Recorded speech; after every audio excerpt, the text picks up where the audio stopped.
what you know today, if you were going to rewind, 25, 30 years ago, and you wanted to start a PI practice, what are the one or two things that you would do if it was you and you just had one location? What are the one or two things that you would do that, like, no brainer, you have to do this if you want to grow a PI clinic, knowing what you know now, if you were to get in a time machine and go back 25, 30 years?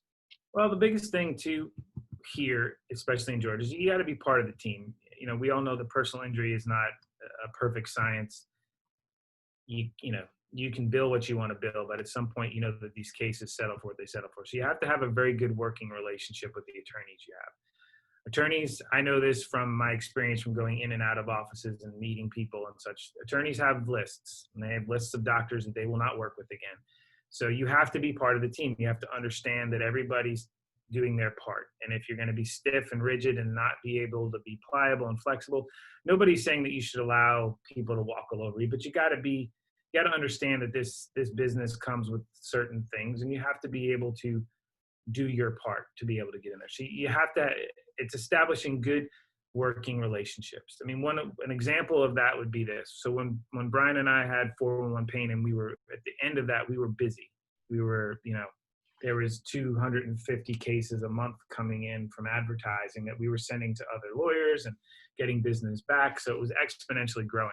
When we lost the number, when that happened, that period happened, all these people that we had been doing business with for years, we went to them and said, listen, we kind of just got beat up. We're not going to be able to reciprocate that much for a while. Can you help us out? Because of our relationships and because of the way that we did business, we were able to survive that period, switching from 411 to HERT 911 because of our relationships. So establishing relationships with the lawyers and the people you do business with is one of the best pieces of advice I can give anybody. So focus on relationships first, because when you do Google pay-per-click or any other type of marketing that doesn't involve making a relationship, as soon as you stop paying for that type of marketing, you really haven't made any relationships, and you're back to where you started. No, you haven't. And the bottom line is that you can't, your business is only going to go so far without relationships. You just can't do that. And the other thing is we may have considered advertising sooner than we did. We did 8-9 years without it. Now, again, what you're capable of doing limits you, but I think that maybe initially we didn't think that advertising was as important, or that maybe we thought that we couldn't do it because of what other people were spending. So maybe really, if you were going to start it over again, would be considering advertising a little bit sooner in your plans as opposed to later in your plans. Okay, yeah, I tell that story. I was a Peter Fernandez client, and when I first opened my first location, he had me meeting 3,000 people in the neighborhood, businesses and residences, before the office was even open. So is that similar to what you're saying? Like, do some marketing, do some grassroots outreach, so that when you do open your practice and you're focusing on PI, maybe you have some patients in the waiting room on the first day. Absolutely.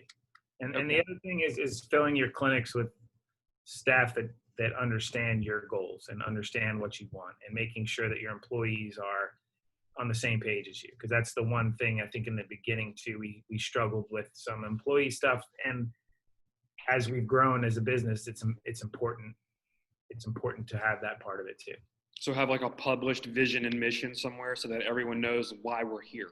Yeah, at least for your staff, at least so that they get it. Now, just, the biggest thing is this, is, we've obviously known you for a long time. We appreciate the business that you've helped us cultivate and such. And I would say that, having something like this, let's call it, for lack of a better word to use, even like a coach, some type of coaching system, it helps, because these are the types of things that there's a lot of stuff that you bring to the table that us as doctors in the trenches doing more stuff don't think about. So, I would definitely, thank you for the help that you've provided for us. And it does open doors and makes you think differently about things. So if you're considering getting into the personal injury arena, having somebody to help you is tremendous and goes a long way.